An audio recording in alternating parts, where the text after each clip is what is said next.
परमात्मा परम पवित्र चरण कमलों में कोटि कोटि वंदन। उपस्थित धर्म परायण भक्ति मति माताओं परम कृपालो परमात्मा महत्यम कंबादी आ भव्य भारत देश ની અંદર દેવોને પણ એવા દુર્લભ માનવ જન્મ આપણને મળ્યો છે। આ દુર્લભ માનવ જીવનની અંદર આપણે પ્રબ્રહ્મ પરમાત્માને પ્રાપ્ત કરી લેવા જોઈએ કે આથી આપણે જન્મ મરણનો ફેરો મટી જાય, ત્રિવિધના તાપો ટળી જાય। તેના માટે આ શ્રીમદ ભાગવત શાસ્ત્ર આપણે જો શ્રવણ કરીએ અને જીવનની અંદર એનો જે સાર છે, એનું જે જ્ઞાન છે એને વારવાર આપણે શ્રવણ કરીને એનું મનન કરીએ, નિધિધ્યાસન કરીને જીવનની અંદર એને ઉતારવું જોઈએ કે એક જ્ઞાન છે, જ્ઞાનાદેવ તુ કેવલ્યમ, જ્ઞાનથી જ કેવલ્યની પ્રાપ્તિ થાય છે।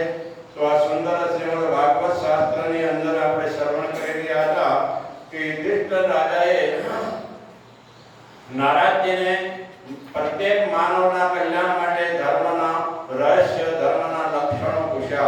तो नारद जी युधिष्ठिरे पूछा એટલે નારદજી બતાવે છે ધર્મના 30 લક્ષણો।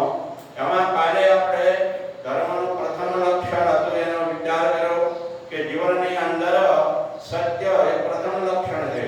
તો જીવનની અંદર વેદોમાં પણ કહ્યું તો સત્યમ વદ એટલે સત્ય બોલવું જોઈએ, સત્યનું આચરણ કરવું જોઈએ અને સત્ય દ્વારા જ સત્યરૂપી પરમાત્માની પ્રાપ્તિ થાય છે। સત્યેન હેત લભતે આત્મા કે સત્ય દ્વારા જ આત્માની પ્રાપ્તિ થાય છે અને આત્માની પ્રાપ્તિ થાય, આત્માનો અનુભવ થાય ત્યારે જ જીવાત્મા જન્મ મરણના ચક્રથી છૂટી શકે છે।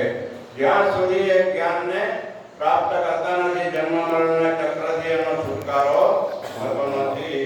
એટલા માટે નિરંતર જીવનની અંદર આ જ્ઞાન છે એનો વારવાર મનન કરો અને જીવનની અંદર એને કહે ઉતારો કહે છે। ત્યાર પછી ધર્મનો આપણે બીજું લક્ષણ છે દયા, કે જીવનની અંદર દયા હોવી જોઈએ।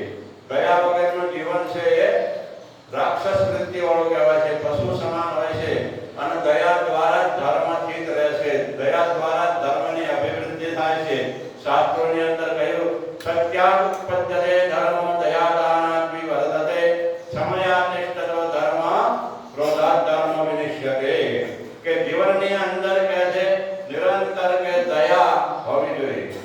જેવી રીતે આપણે ભાગવતમાં આગળ શ્રવણ કર્યું કે દ્રૌપદીના 5 પુત્રને મારવા વાળો અસ્વસ્થતામાં હતો। એ અસ્વસ્થતા માને જ્યારે અર્જુન પકડીને લાવ્યો કે આને શું દંડ આપું તો તરત જ એને દયા આવી ગઈ।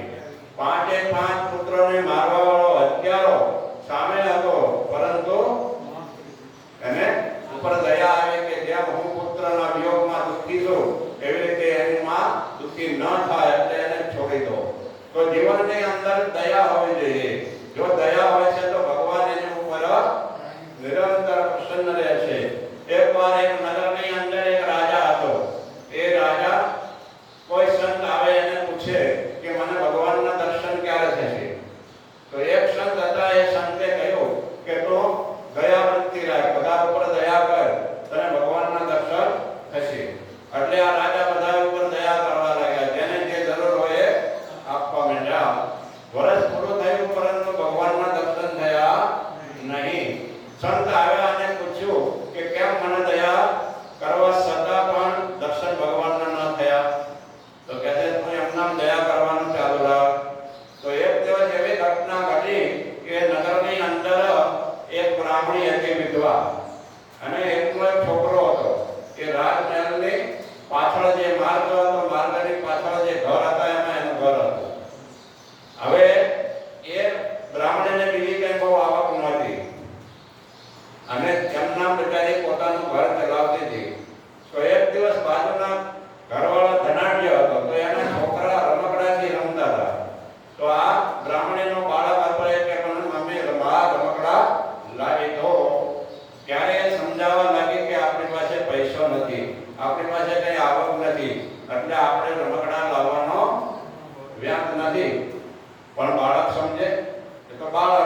દુઃખ થયું એટલે એ પણ રોવા લાગી.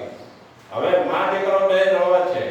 પાછળ થી રાજાની ખડકીથી અવાજ આવ્યો, રાજાને જાગ્યા એટલે ઊંઘમાંથી જાગી ગયા ને રાત્રે એટલે તરત એને મંત્રીને બોલાયા કે જાઓ તો આ પાછળ કોણ રોવે છે. તો એને તપાસ કરી કે એક બ્રાહ્મણી છે અને એનો પુત્ર છે, બંને રોવે છે. કે જાઓ એને શું જોઈ છે પૂછો, શું તકલીફ છે. પછી મંત્રીના એક બે સેવક અને મંત્રી બધા ગયા, તેનો દરવાજો પકડાયો એટલે ખોલ્યું રોતા રોતા અને જોયા તો ગભરાઈ ગયા બિચારી કે આ અમારા અવાજથી રાજાની ઊંઘ બગડી છે એટલે અમને કઈ દંડ આપશે. ત્યારે મંત્રી કહે છે તમે કેમ રોવો છો કે.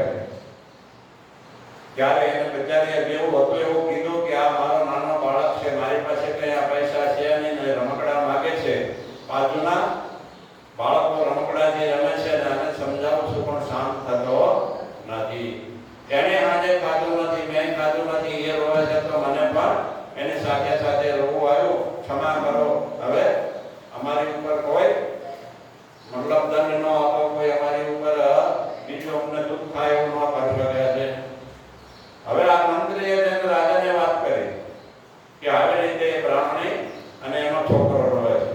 તો કે ગામ નગરની અંદર જે રમકડા વાળાની દુકાન છે એ ખોલાવો અને ટોપલો ભરીને રમકડા લાવો કે છે. ટોપલો ભરીને રમકડા ખોલાવી દુકાન લાવ્યા અને કે એક મીઠાઈનો ટોપલો લઈ જાઓ. તો એક મીઠાઈનો ટોપલો અને રમકડાનો ટોપલો લઈ જઈને તેને આપે છે અને બ્રાહ્મણીને. હવે બ્રાહ્મણીને આપે છે એટલે ઓલો છોકરાને રમકડાનો ટોપલો જોયો એટલે તો રોતો રોતો બંધ થઈ ગયો. આંસુ લઈને રમકડા એકદમ હાથમાં આવે એટલે નિદાને આનંદમાં આવી ગયો અને ખાવાનું આપ્યું સુંદર. તો એ વખતે મંડો એ બાળક અને એની માનું જે દુઃખ હતું એની ઉપર રાજાને દયા આવી. જે મતલબ જેવી જરૂર હતી એવી દયા આજે મળી. એટલે એને રાત્રે જ આ બ્રહ્મણી